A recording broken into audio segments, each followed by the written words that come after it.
Hello, welcome everyone. Thank you for joining us today at our Spotlighting an Author session. Today, we will be talking with Dr. Abdie Kazemipur. Thank you for joining us. Iran stands at a critical juncture right now, and it is essential to examine its history and its transformations to better understand the trajectories of its future. Thanks to all of you in the audience, and we are looking forward to having you be a part of this important conversation. Today, we will be discussing with Dr. Abdie Kazemipur his new book, Sacred as Secular, Secularization under Theocracy in Iran. Before we introduce our guest, I will share some remarks.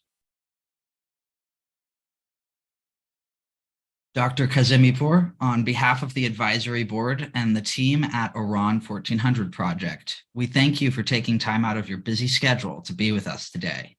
The Iran 1400 Project's mission is to foster a greater understanding of Iran's history during the past century, in order to promote an informed conversation about Iran's future. Your book's insightful observations and analysis of religious trends will certainly contribute to that mission.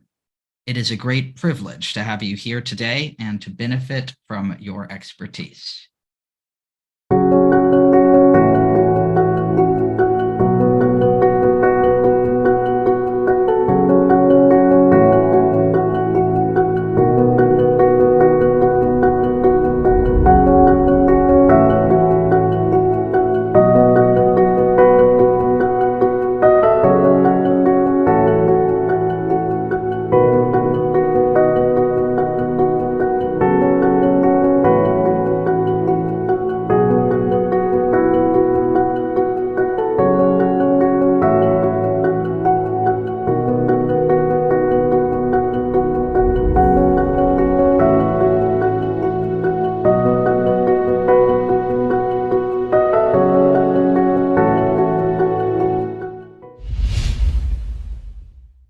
Dr. Kazemipur is a professor of sociology and the chair of ethnic studies at the University of Calgary.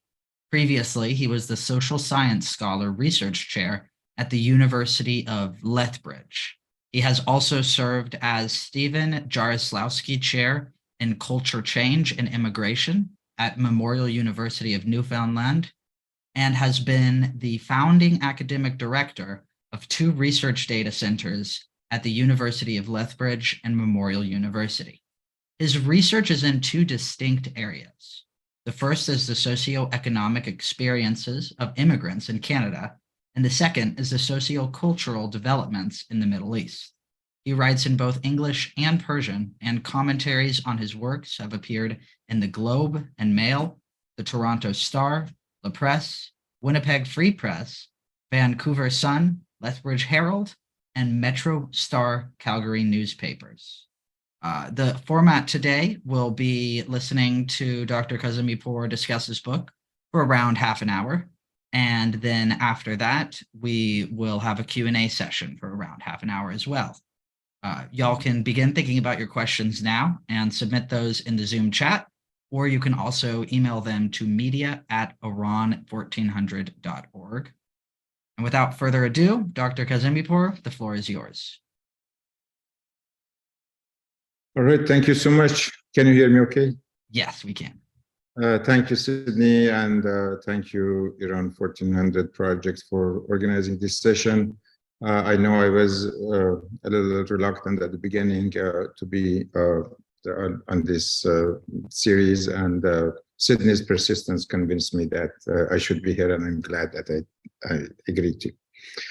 So as it was mentioned, we're going to talk a little bit about this book that I have recently published. The book Sacred as Secular, Secularization under Theocracy in Iran was published last year around this time by McGill Queen's University Press in Canada.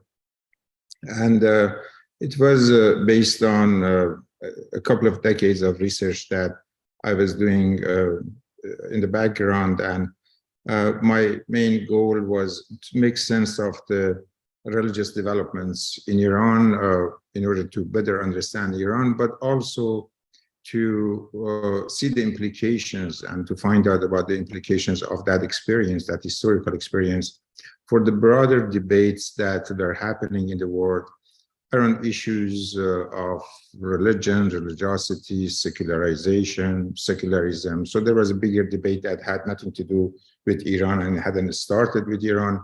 But after the 1979 revolution, of course, Iran became a big part of that debate without much scholarship being generated on Iran. So many of the main figures of this debate had wished that there was more information available on Iran, and there was a way to learn about the implications of that experience for the kind of debates that they had. So I tried to address that gap in that literature and in that debate, as well as trying to understand Iran and the social, cultural, religious developments in the country.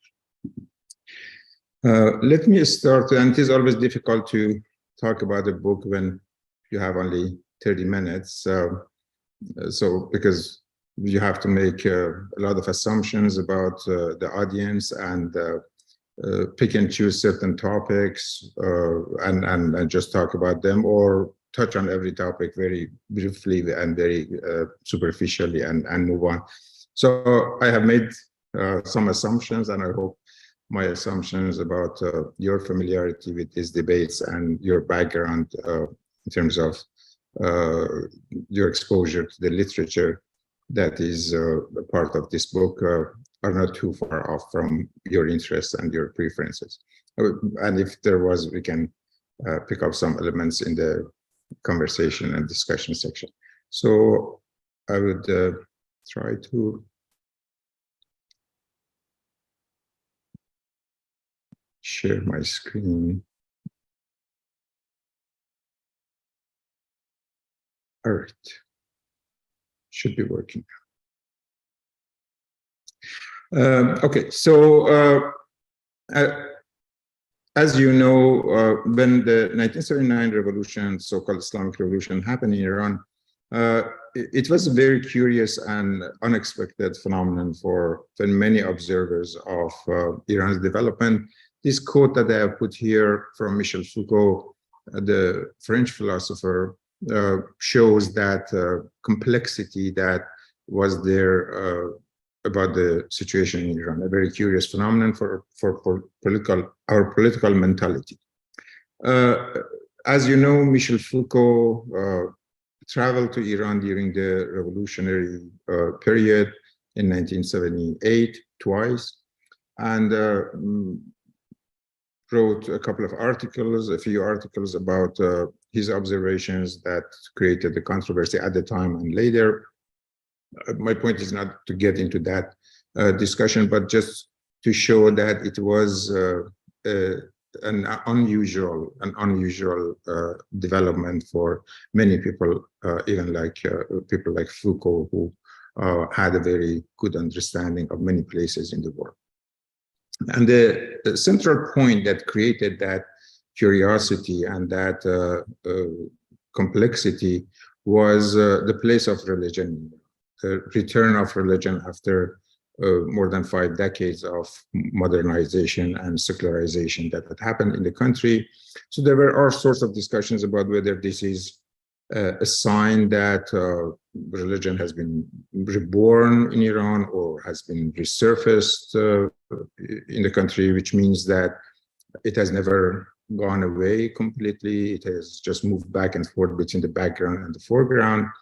And if so, then what does that tell us about the possibility of secularization in Iran and in the Muslim world in general? So that's the part that connects the situation in Iran and Iranian experience with that broader debate on secularization that I previously mentioned.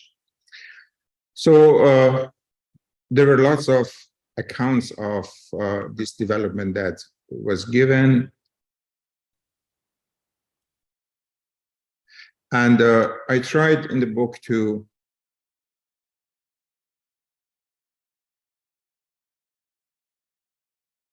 aspects of it. One that I've called the conceptual theoretical part, just to have an overview of the discussions, theoretical discussions that have happened about the issues of religion and secularity.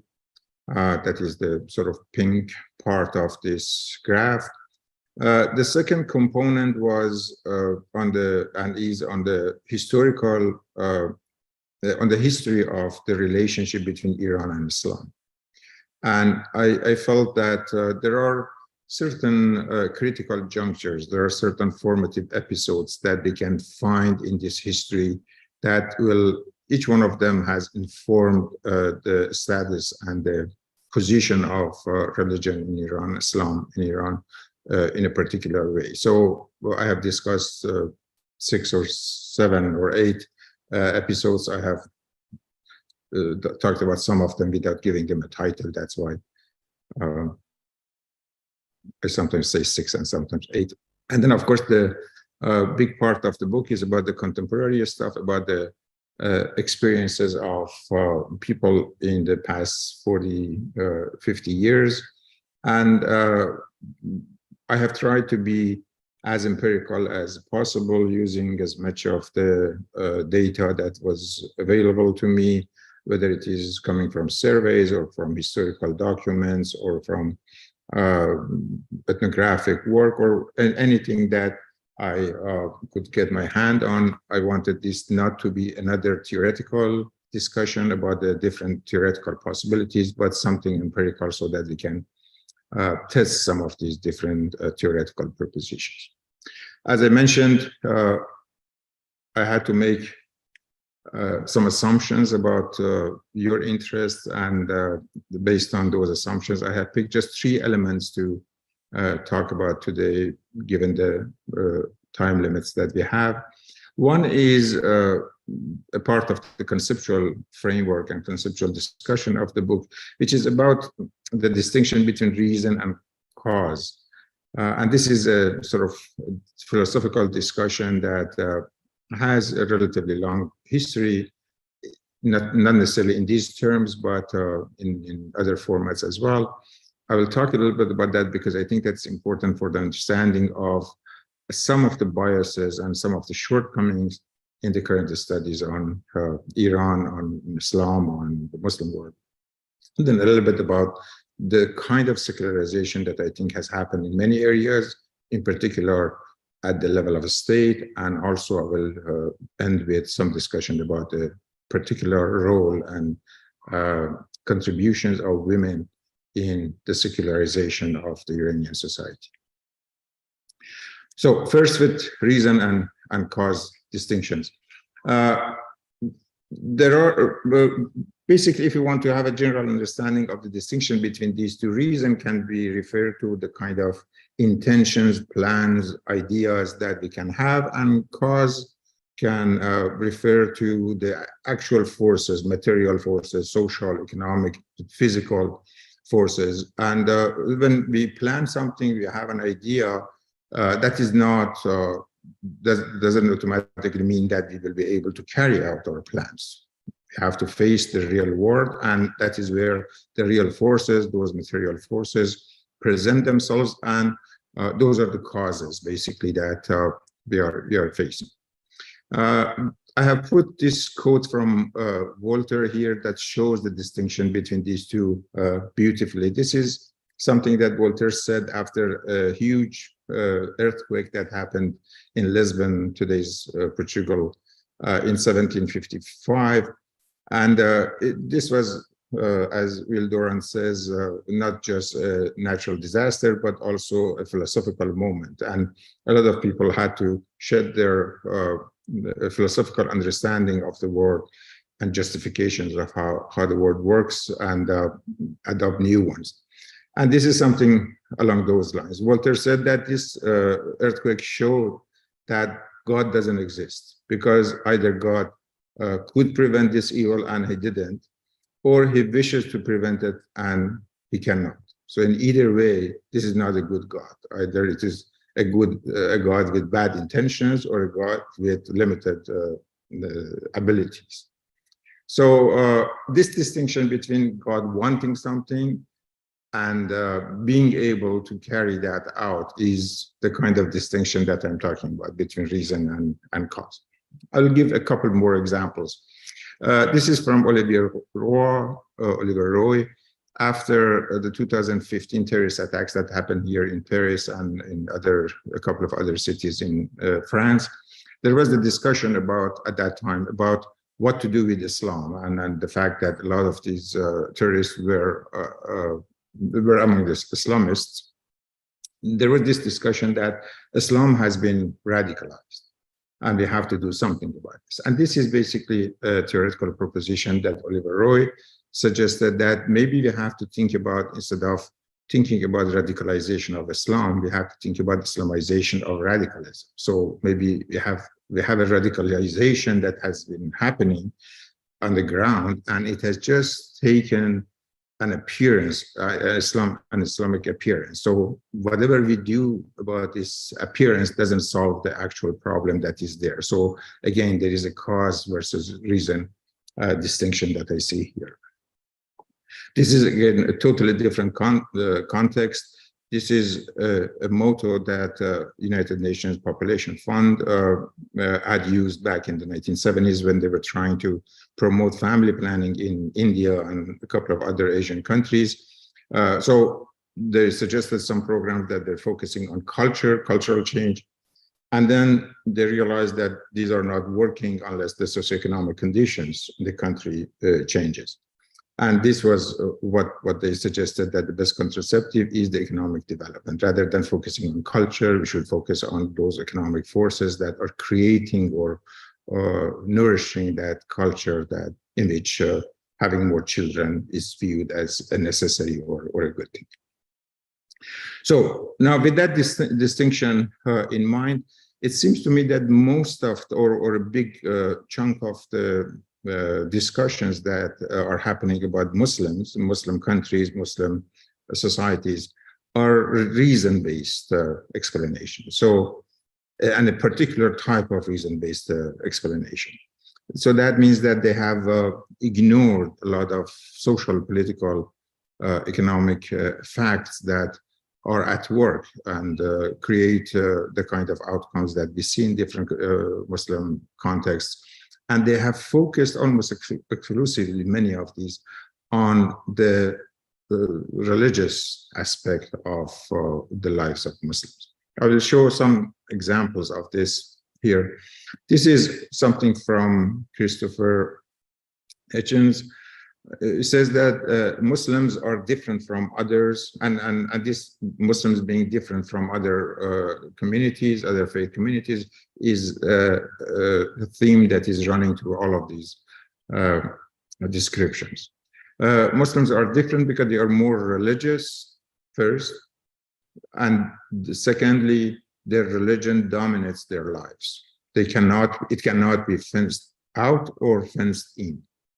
So in a sense, in this perspective, in this view, Muslims are captives to their religion, and their religion, the content of that religion dominates their lives and dictates everything that is happening to them. The second one is from a sociologist, Brian Turner, again, in the context of discussing secularization in different parts of the world. He says, this is going back, I guess, to the 1970s, that if secularization is taking place, then the secularization of Islam is likely to be very different from secularization of Christianity. Again, you will see here that when they are talking about secularization, they are talking about secularization of Islam, not the Muslim societies. And it is obvious to me that secularization is something about the relationship between people and their religion. It is about the relationship between the society and the religion. It is not about something that is happening inside that religion. So secularization of Islam is a term that almost has no correspondence to the outside world. And this one, again, Bernard Lewis, the distinction between church and state. Here he talks about secularism as a state doctrine. The distinction between church and the state that existed in Christendom does not exist in Islam. Now, this kind of view is not limited to the Western observers. We can find them among the Iranian scholars and many prominent scholars as well. Here, for example, Dr. Jawad Tabatabai, who passed away just recently, he says that the secularization in the way that it happened in Christianity will not happen in Islam. Luther called for a return to the Holy Script as a way to bypass the Catholic Church, but due to the different nature and contents of the Holy Script in Islam, a return to the book will be a return to what is exactly the source of the problem. So again, that central focus on Islam is something that is there. Dr. Alireza Shujaizan, who is a sociologist of religion in Iran, who rejects the possibility of secularization in Iran, he bases his argument on this kind of observation that Islam has some sort of inner capabilities and capacities, and because of those capacities, secularization does not happen in the Muslim countries, including in Iran. Sayyid Hossein Nasr, again, here he compares Islam with Judaism, says that in these two religions, a secular law does not exist or cannot exist. The focus on religion is there, but he basically wants to say that Islam will never become religion because of that feature that it shares with Judaism. And now something totally opposite to that is said, but with the same kind of perspective. This is from Abdul Karim Soroush. He says that Islamic jurisprudence has a very good affinity with or inclination towards secularization. In Islamic teachings, in Islam, most of what you do is already secular. You don't need to secularize it again. So basically, these two observations from Nasr and Soroush are exactly opposite to each other, but they use basically the same kind of approach for their argument. Both base their arguments on the contents of Islam, the religion. Okay, what is the problem? What are the problems that are associated with this reason-based explanation? Very quickly, again, in the interest of time, I have to go through this very quickly. The problem is that they ignore the human agency, that people have a role in and they are the author of their relationship with their religion and even the contents of the kind of religion that they believe in. They almost completely ignore the unintended consequences of some of the planned and intended actions and events. And also in the process, they ignore the role and the influence of social forces by focusing exclusively on the sort of philosophical and theological elements. So in this study, I have used a Durkheimian approach.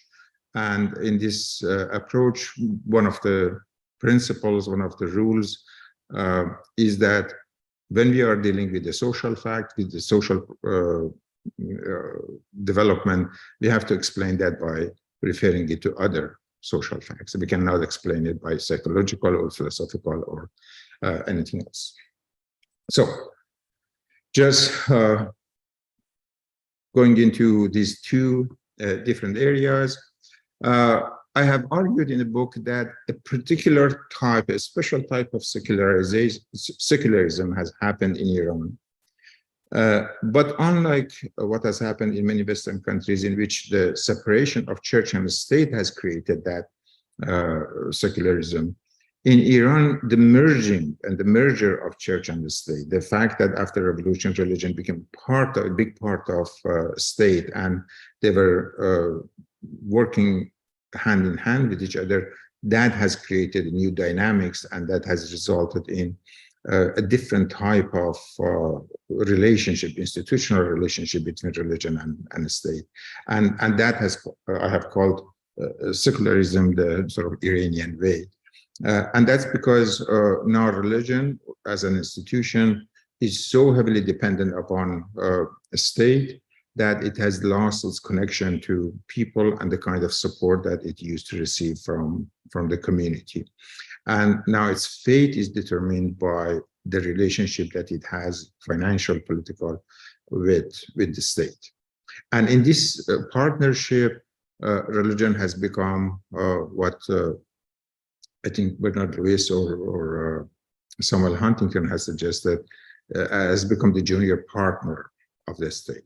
He says that, well, God and Caesar were separate and had their own distinct territories in the Christian world. In the Asian countries, Caesar was considered God. In Muslim countries, God was considered Caesar. And in the Orthodox world, God was Caesar's junior partner. So it looks like that what is happening in Iran is more along the line with that last scenario. So again, this is a very, very brief discussion of the situation. There are lots of details that need to be discussed here.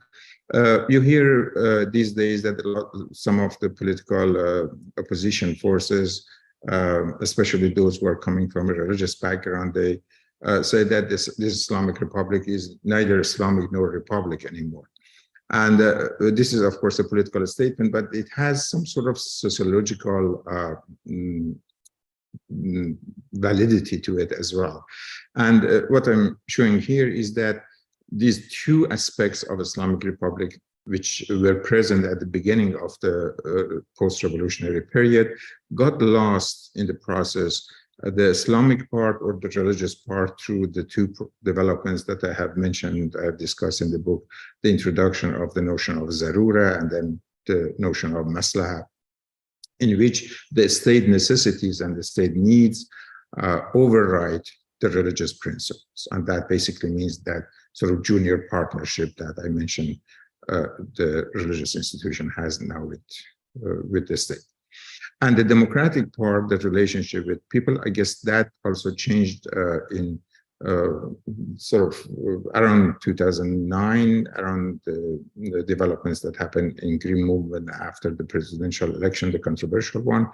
I think at that stage, the Islamic Republic realized that it doesn't have the majority of the people behind itself, and therefore shifted from being the game maker to a game interrupter. So basically, rather than calling the shots and moving the society in the direction that it wants, it just became a force that its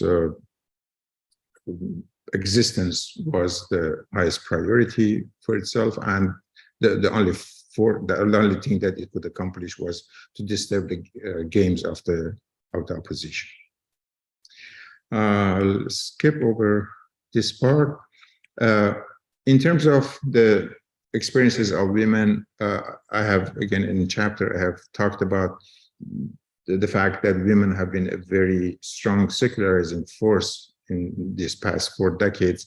You'll see these 2 quotes from Ayatollah Khomeini. One is from a letter that he wrote to the Shah in 1963 after some election reforms that Shah had suggested.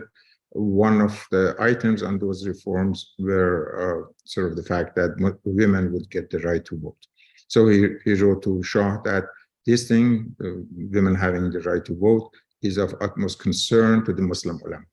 After the revolution, a lot of conservative clergy asked him about this, and he said that this is what you said, and now we have to sort of enforce it now that we can.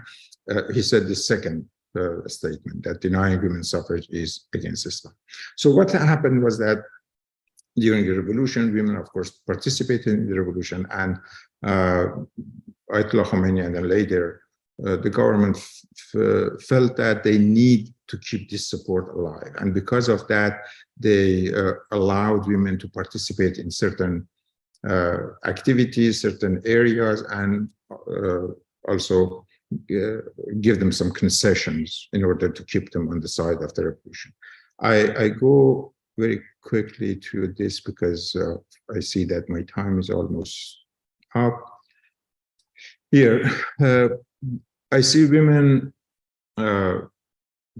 role in this whole secularization as having gone through basically 4 episodes.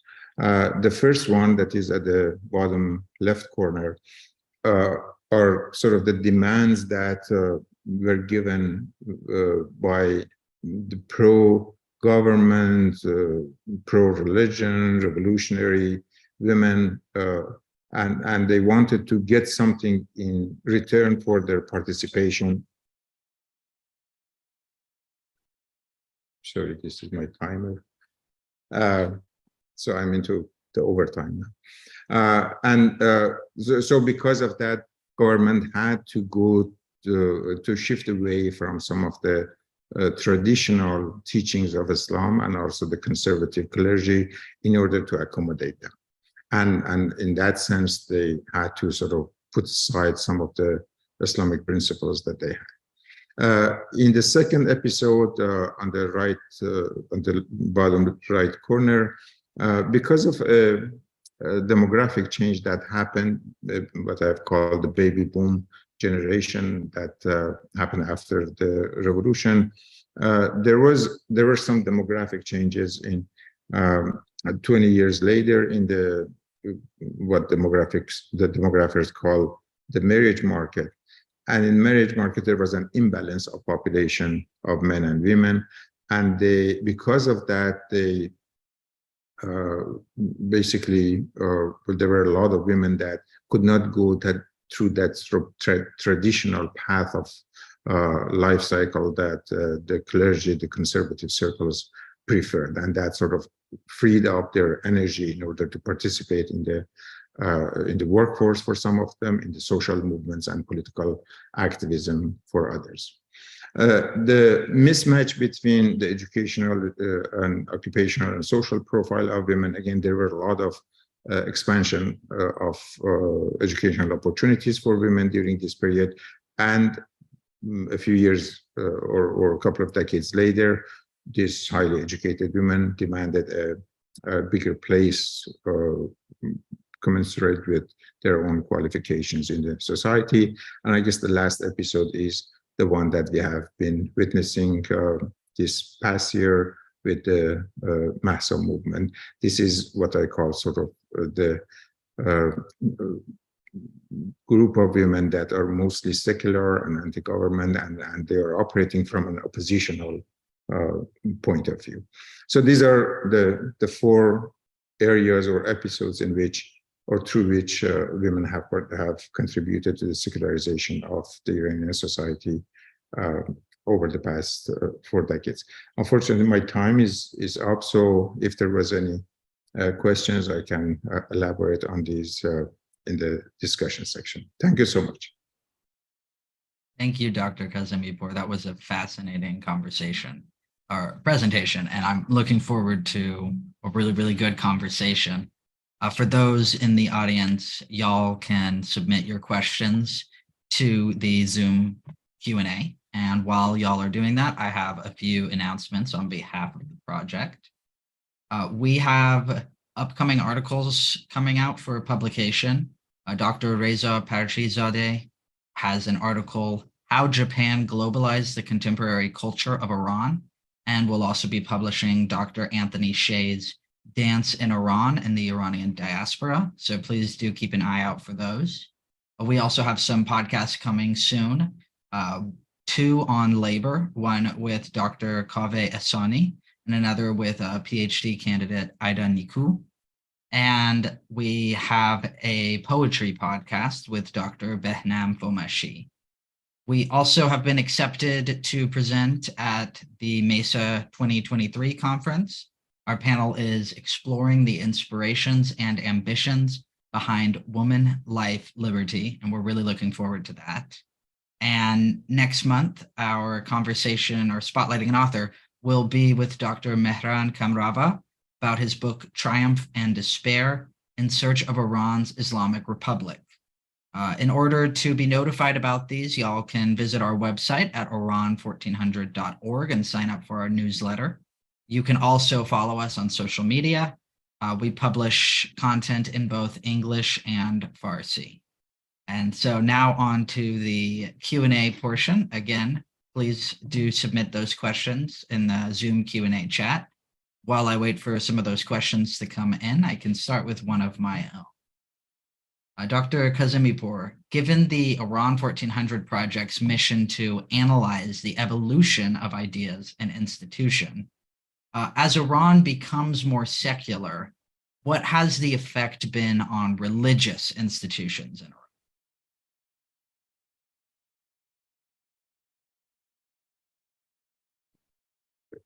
Iran? Thank you, Sydney. This is a great and a big question because the experiences that the religious institution in Iran has had over the past 40 years is something that is unprecedented in its history, and therefore there is no easy blueprint for them in terms of how to operate in this new environment, new institutional environment. There are three major reactions that can be seen even in this past 20, 30 years. One is, of course, the one that is the most visible one, that is a portion or a big chunk of the religious institution has sided with the government and has almost become a part of the government apparatus. Many of those people have become government employees. They are on government payrolls. They occupy government positions, and so they are indistinguishable from the government structure. There is a second part that has reacted to this situation. They have realized that as a result of this new partnership with government, they are losing the sort of the traditional base that they had. And they have withdrawn from this partnership and have tried to sort of go find and restore the traditional role and the one that was sort of had a longer history to revive that.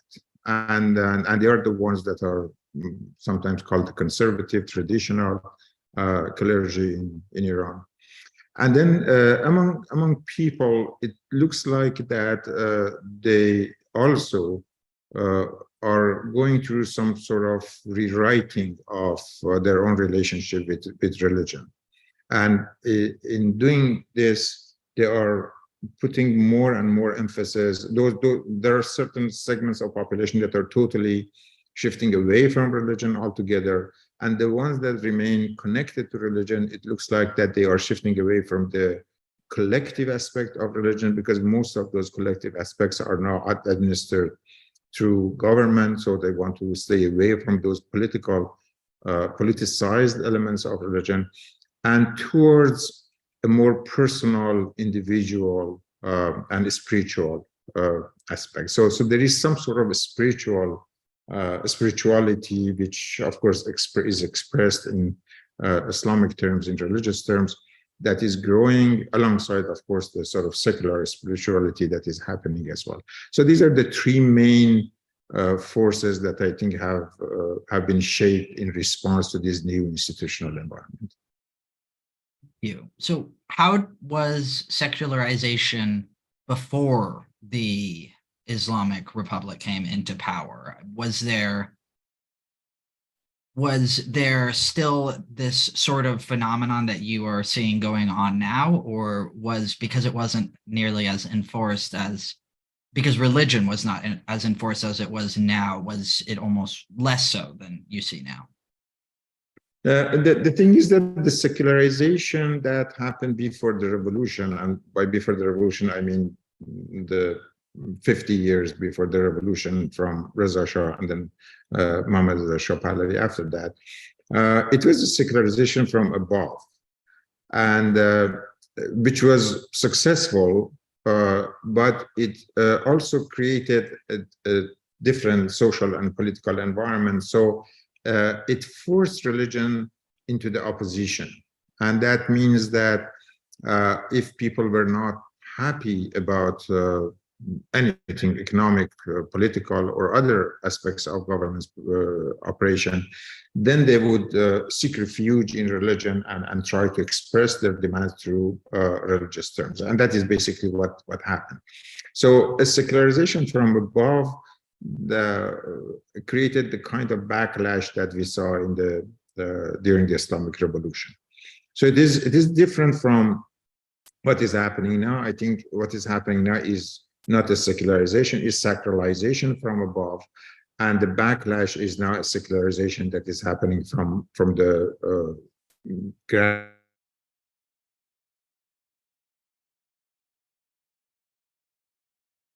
nature of secularization that is happening. One is more closely connected and tied to the government. One is more connected to the society. Fascinating. Thank you. Could you speak more about your sources? How does one measure one's secularness? Yes, that's another great question. Actually, the data that I have used for this study, they come from a series of surveys. Besides the sort of historical documents and the government documents, there's some chapters, for example, on the ones that I sort of skip over on the performance of the Guardian Council, Shura Negab one. I went through all of their publication and tried to sort of find the logic of their operation through those documents. So those were the governmental documents, and there were some historical ones as well. But the ones that I used to capture the religion at the body of society among people were mostly based on surveys that were conducted in Iran. We were fortunate that we found a survey that was conducted in Iran in 1975. And that is the one, perhaps the only one that captured the sentiments of people in that, in those years. And then we have had a series of nationwide, very large surveys that were done after the revolution, not immediately after, but maybe 15, 20 years later. And also, we have had some surveys that have been done both by World Value Survey. These are the surveys that are done in all the countries, many countries in the world. And Iran is not included in all of the waves of this survey, but the ones that it is included, it allows for comparison with other countries as well. So these are mostly the sources of data that I have used for this book. In terms of the measures of religiosity, there is a wide range of questions on these surveys that ask about the different aspects of religion. For example, there are some questions on the beliefs, religious beliefs, whether people believe in God, believe in the other world, believe in receiving rewards or punishment for what they do in this world, life after death, things like that. And there are those that are asking about the rituals, religious rituals, participation of people in these rituals, prayers, for example, fasting, collective prayers, Friday congregations. And there are some indicators and some questions that are asking about the sort of social aspects of religion. For example, there are in the surveys that I have used, and in one of the chapters I have discussed those extensively, is about the views that people had about how social opportunities have to be distributed among people based on their religious beliefs. So there are all sorts of very interesting statements there that people have to sort of agree or disagree with.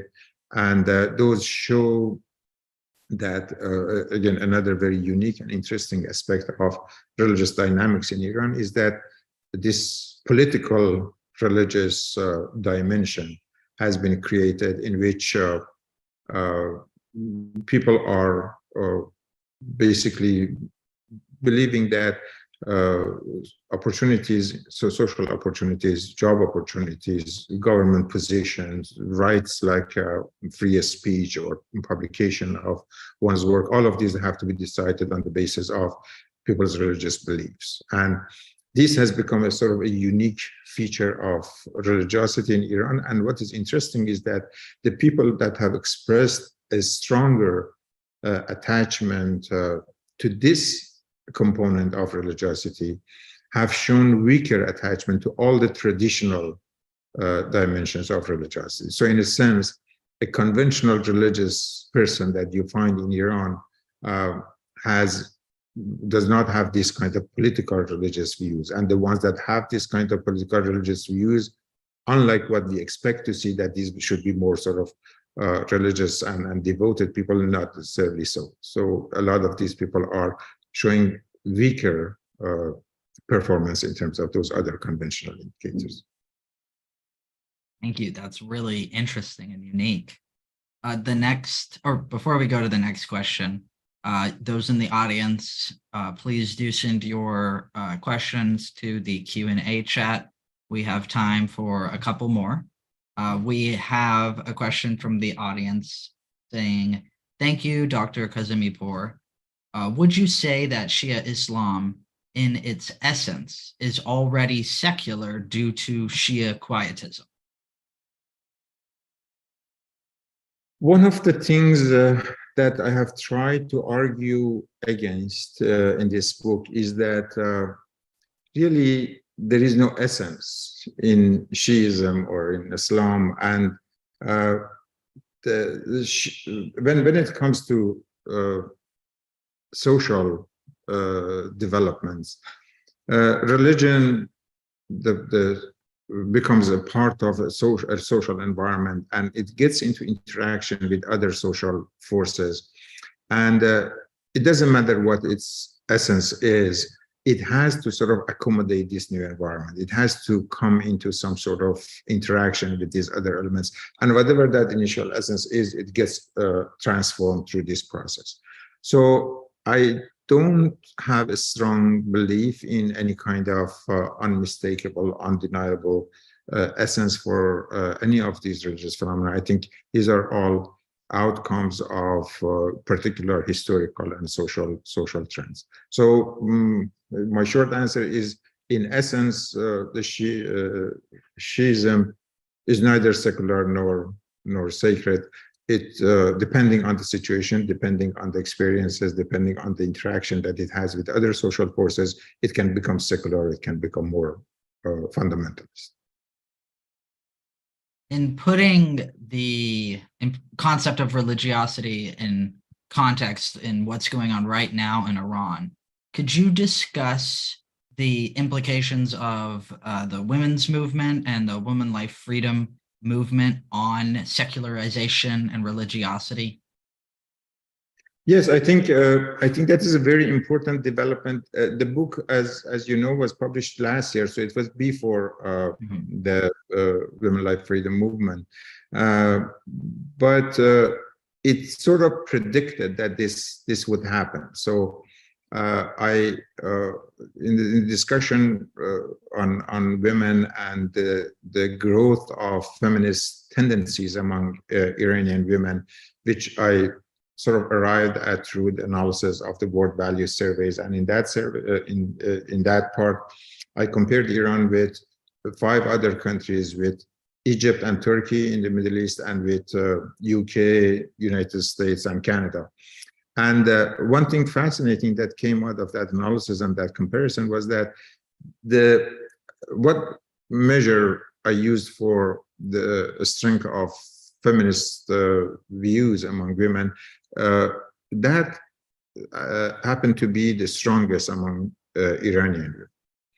And I think that is perhaps the reason for such a unique way and unique role that they have played in this recent movement.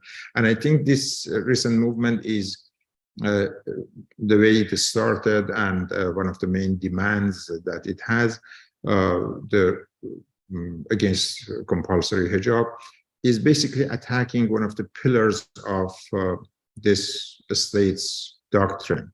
You have probably heard recently that Ayatollah Khamenei has mentioned that I have 3 red lines that I would not allow anybody to pass, and one of them was hijab. And so by attacking this pillar of his doctrine, basically, I think it is challenging the government, and it is and another sort of side effect of that movement is that a lot of people, after watching this sort of brutal crackdown on the movement, they have realized that they have to redefine their own relationship with religion. So a lot of women in Iran, you can see that voluntarily have put aside their hijabs, not because they were under any kind of pressure, but out of some sense of solidarity with this movement. And this is a very, very fascinating development, because it shows that these women have started the process of redefining their own relationship with their own faith, and that is a process that can lead to further and further secularization. And do you think that the government is aware of this change in religiosity to the extent that it's occurring? Often, obviously, we'll see that the Iranian government blamed a lot of the women life freedom protests on outside agitators. Is this something that they genuinely believe, or are they, or do you think that they are aware that religiosity is changing and they're just coming up with different things to blame it on so that it doesn't seem this way? No, I think they're fully aware. They're fully aware of what is happening, and some of we hear from time to time some news that even some of the studies that the government, different government organizations do, come up with the same result. So they're fully aware of this. But I think what has happened since 2009, the development that I mentioned, is a shift that the government has made between from trying to keep the whole population happy to keeping their own base happy. So basically, they have realized that there is a minority of a segment in the population, a minority around 20% or so.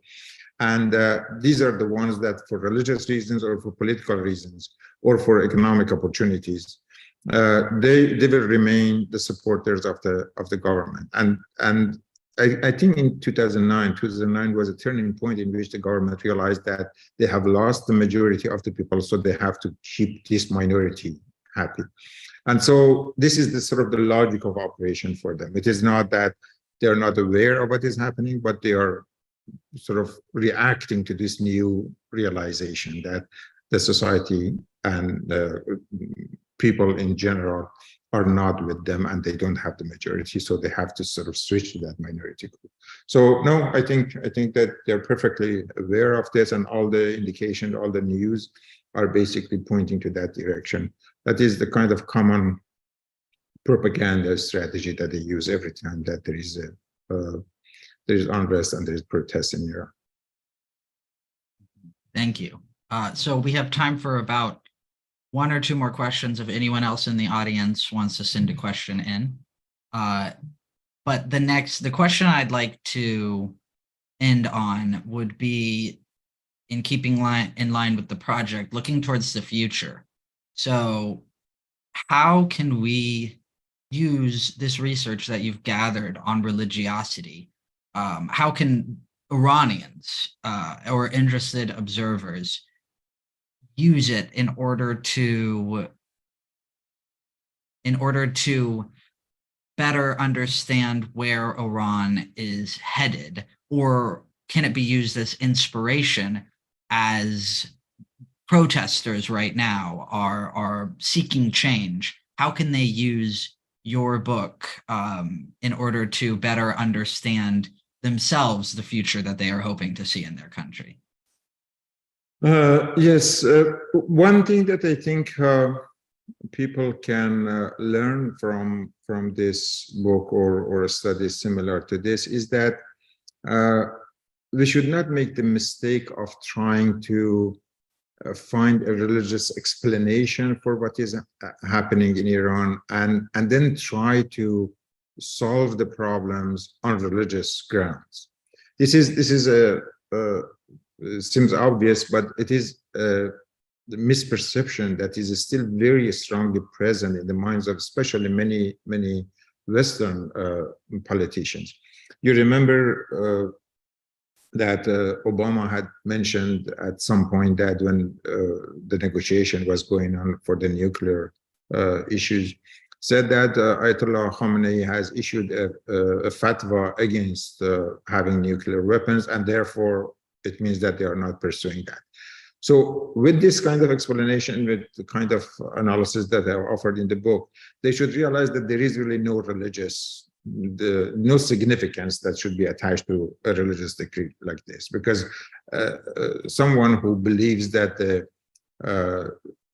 state and the state needs have the highest priority, they can change their decree anytime according to the necessities. And so there is no real value in relying on this, something like this. Or even going further back, there was a time that Bill Clinton was brokering a peace between Israelis and Palestinians. And Madeleine Albright has written this in her memoirs, that at that time, I was just reminding myself that I have to learn more about Islam in order to be able to be successful in these negotiations and in this brokering. And Bill Clinton spent some time reading Quran and reading Torah in order to facilitate that process. So I mean, a lot of these things have a religious manifestation, have a religious facade, have a religious expression, but essentially, or behind the scene, they are secular forces. There are secular forces at work, and that's why I put this particular title on my book, not sacred versus secular, but sacred as secular, because these are intertwined, and we have to be able to disentangle them and deal with each one of them according to the weight and the influence that they have on the events. Fantastic. That is a wonderful note to end the event on. Thank you again, Dr. Kazemipur, for joining us today. I really appreciate you taking the time to chat with us. If y'all in the audience enjoyed this talk, please do check out the book. It is published with McGill Queen's University Press, and it is titled Sacred as Secular, Secularization Under Theocracy in Iran. If you find today's event interesting, on the Iran 1400 website, we do have some articles related to similar topics. For example, we have Wrestling with Modernity, Contending Visions of Religion and Religiosity in Iran since 1941 by Sajjad Elmi-Sarai. That's published in both English and Farsi. We also have a 4-part interview with Mohsen Kadivar on the Seminary of Qom and the position of clerics in Iran over the past century. These are all in Farsi, and you can find those on our YouTube channel, Iran 1400 Project. Again, thanks to the audience for joining us. Please do let us know if y'all have any ideas for how the Iran 1400 Project can help the community and can continue to foster these conversations about the future of Iran and what Iranians themselves view as a vision for their country. And also feel free to email us with any recommendations for articles we should check out or guests you think we should have on, books we could read. We are happy to receive your feedback. Thanks again for joining us, and I hope y'all enjoy the rest of your days. Thank you so much, everyone.